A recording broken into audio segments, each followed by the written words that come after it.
चीन ने अपने इकोनॉमिक कॉरिडोर के विस्तार की घोषणा कर दी है। अब तक चीन का जो प्रोजेक्ट सीपीईसी या चीन पाकिस्तान इकोनॉमिक कॉरिडोर के नाम से जाना जाता था, उसमें अब अफगानिस्तान को भी शामिल कर लिया गया है। चीन ने पाकिस्तान और अफगानिस्तान की तालिबान सरकार के साथ मिलकर एक बड़ा त्रिपक्षीय समझौता किया है, जिसके बाद यह तय हो गया है कि चीन अपने सीपीईसी इकोनॉमिक कॉरिडोर का विस्तार अफगानिस्तान तक करेगा। चीन, पाकिस्तान और अफगानिस्तान के बीच का यह गठजोड़ भारत के लिए कई तरह से खतरनाक साबित हो सकता है। यह प्रोजेक्ट भारत की संप्रभुता और क्षेत्रीय अखंडता का उल्लंघन करता है। ऐसे में कम से कम भारत के मित्र देश अफगानिस्तान से यह उम्मीद नहीं थी कि वो चीन के साथ ऐसे हाथ मिला लेगा। नमस्कार, मैं हूं राम विश्वकर्मा, आप देख रहे हैं राम की रिपोर्ट। सीपीईसी प्रोजेक्ट के विस्तार से जुड़ा यह एग्रीमेंट अचानक भारत के ऑपरेशन सिंदूर के बाद किया गया है। इस एग्रीमेंट की टाइमिंग और इसकी बारीकियों पर ध्यान देंगे तो पता चलेगा कि यह एग्रीमेंट ऐसे वक्त पर किया गया है जब पाकिस्तान में अफगानिस्तान की सीमा से लगते बलूचिस्तान की बलोच लिबरेशन आर्मी और बलूच नेताओं ने इसे पाकिस्तान से आजाद घोषित कर दिया है। बीएलए मूवमेंट्स और बलूच के इस मुक्ति आंदोलन के पीछे अफगानिस्तान का हाथ बताया जाता रहा है और यह भी कहा जाता रहा है कि पाकिस्तान से बलूचिस्तान को अलग करने के लिए वो बैकडोर से सपोर्ट भी करता रहा है। उसी के उकसावे और चढ़ावे पर बलूच विद्रोही लंबे समय से चीन के सीपीईसी प्रोजेक्ट के बलूचिस्तान के करीब तक पहुंचने का विरोध करते रहे हैं। कई बार बीएलए के लड़ाके इस प्रोजेक्ट में लगे चीनी कर्मचारियों पर हमले भी करते रहे हैं। अब जरा इस गेम प्लान को समझिए, जिसमें अफगानिस्तान की तालिबान सरकार फंस चुकी है और न सिर्फ फंस चुकी है बल्कि बलूचिस्तान के मुक्ति आंदोलन को भी खतरे में डाल चुकी है।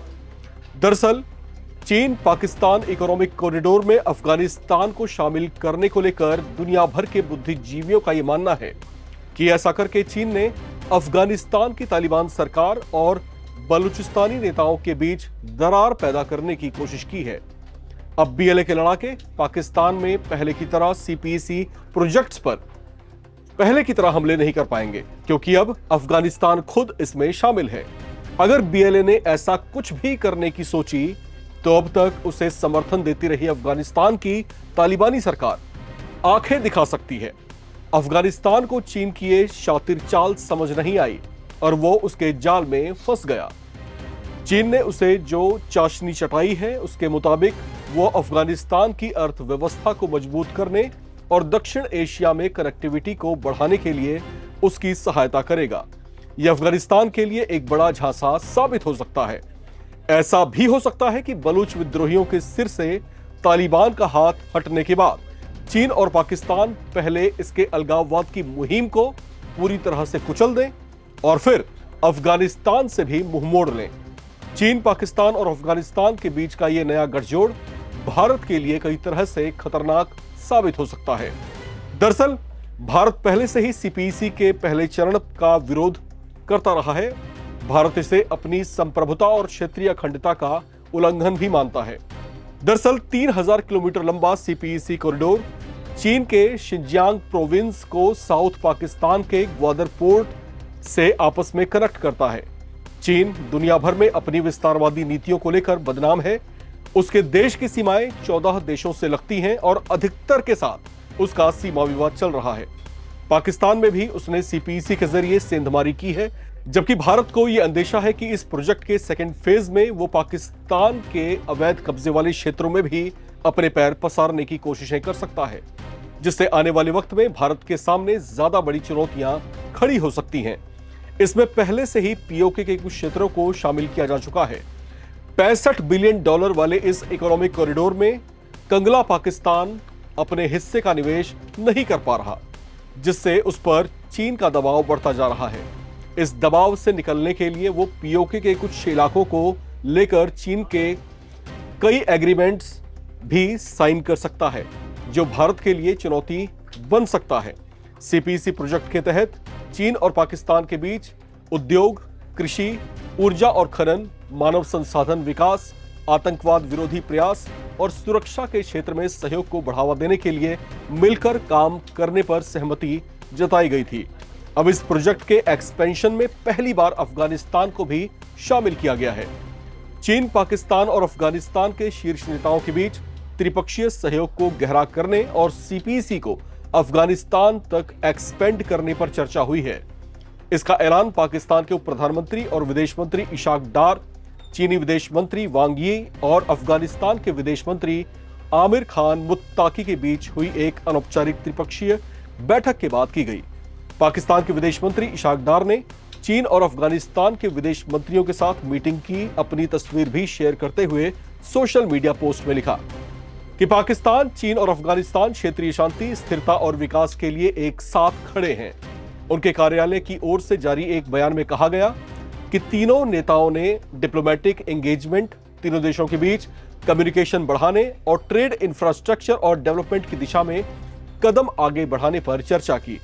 वे बीआरआई या बेल्ट एंड रोड इनिशिएटिव सहयोग को गहरा करने और सीपीईसी को अफगानिस्तान तक विस्तारित करने पर सहमत हुए हैं। पाकिस्तानी विदेश मंत्रालय के बयान में कहा गया कि इस बात पर सहमति हुई है कि छठी त्रिपक्षीय विदेश मंत्रियों की बैठक काबुल में जल्दी ही आयोजित की जाएगी। हालांकि इसकी तारीख अब तक तय नहीं है। आपको बता दें कि भारत चीन पाकिस्तान इकोनॉमिक कॉरिडोर के किसी तीसरे देश में विस्तार पर आपत्ति जताता रहा है। भारत के विदेश मंत्री एस जयशंकर ने पिछले साल कहा था कि सीपीईसी प्रोजेक्ट में भाग लेने वाले देश जम्मू कश्मीर में भारत की भूभाग का उल्लंघन करेंगे। वहीं चीन को इस बात का डर सता रहा है कि भारत और अफगानिस्तान एक दूसरे के करीब ना आए। हाल ही में अफगानिस्तान के चाबहार पोर्ट में दिलचस्पी चीन ने दिखाई थी और भारत भी उस पर काम करता रहा है। भारत ने ईरान के साथ मिलकर इस पोर्ट का विकास किया है। कहा जा रहा है कि इसी वजह से चीन ने यह नया दांव चला है और अफगानिस्तान को अपने पक्ष में इस तरीके से करने की कोशिशें की हैं। हालांकि अब यहां पर एक नया गतिरोध खड़ा होता हुआ दिखाई दे रहा है और शायद आंखें खुली होने के बावजूद अफगानिस्तान जिन चीजों को परख नहीं पा रहा, देख नहीं पा रहा या देख करके भी अनदेखा कर रहा है, वो भविष्य में उसके लिए बड़ा खतरा या फिर बड़ा झांसा साबित हो सकती है। दरअसल ये जो पूरा खेल हो रहा है उसकी टाइमिंग अपने आप में सब कुछ बयां कर रही है। अभी ऑपरेशन सिंदूर थमा है, कुछ ही दिन हुए हैं इस बात को। इसके अलावा पाकिस्तान का जो पश्चिमी छोर है बलूचिस्तान, वहां पर भी अलगाववाद की आग ऐसी भड़की और इतनी कामयाब रही कि बीएलए ने अपने आप को स्वतंत्र और मुक्त घोषित कर दिया। इसके बाद एक नया खेल ये शुरू होता है कि बीएलए जो नजदीकी रखता है अफगानिस्तान की तालिबानी शासन व्यवस्था से, इन दोनों के बीच में अगर दरार पैदा कर दी जाए तो पाकिस्तान का ये बिखराव थम सकता है। और न सिर्फ थम सकता है बल्कि आने वाले समय में भारत और अफगानिस्तान और भारत और बलूचिस्तान के मध्य भी किसी तरह की आपसी गतिरोध या सहयोग में बढ़ावा न देने के चलते नाराजगियां पनप सकती हैं। तो ऐसी स्थिति में अब भारत का अगला कदम क्या हो सकता है? क्या भारत चीन के इस बड़ी चाल पर कोई बड़ा कुठाराघात करने वाला है? अगर करने वाला है तो उसका स्वरूप क्या रहने वाला है? ये तमाम बातें फिलहाल इस समय चर्चाओं में छाई हुई हैं। बहरहाल राम की इस रिपोर्ट में इतना ही। बाकी तमाम अपडेट्स के लिए आप लगातार बने रहें और देखते रहें एनबीटी ऑनलाइन। नमस्कार।